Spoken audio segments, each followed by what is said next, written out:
Sexualized violence, I would say, is any situation in which someone is put into a position where they're uncomfortable. So sexual assault is any unwanted sexual contact. It's more of an act of power than about sex itself. Where you're trying to exhibit power over somebody in like a kind of sexual context.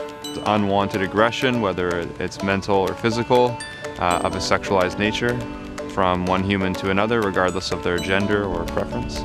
One person being forced into a sexual situation against their will. Yeah, it has to be between both parties. It can't be one person being into it and the other person,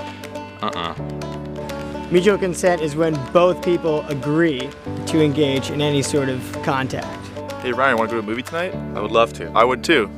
Mutual consent. Verbal.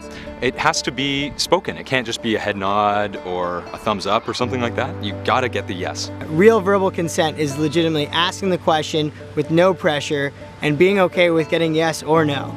Instead of using body language, which somebody like would say that body language is a form, verbal is just actually expressing it in words. It's got to be outgoing. It's got to be affirming that that's what they actually want to do. Yeah! I'm totally into this right now. Oh yeah! That's enthusiasm.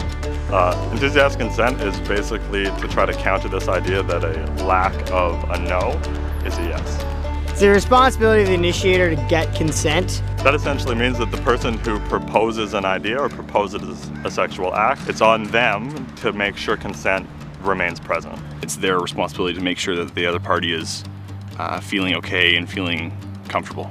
Consent at every stage essentially means to initiate any activity or change to any activity, consent has to be reaffirmed. It's good to have this evolution when you're being intimate. I want to take it to the next level. I want to say, Greg, do you want to go home with me?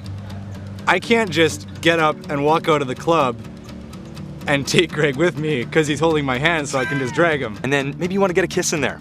You gotta ask for that. You can't just go for it.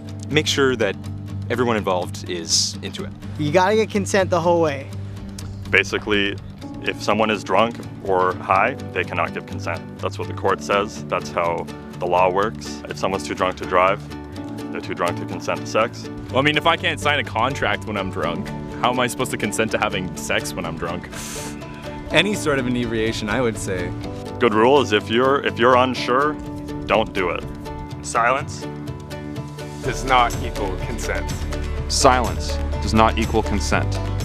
Silence does not equal consent. UVic, let's get consensual. UVic, let's get consensual. UVic, let's get consensual.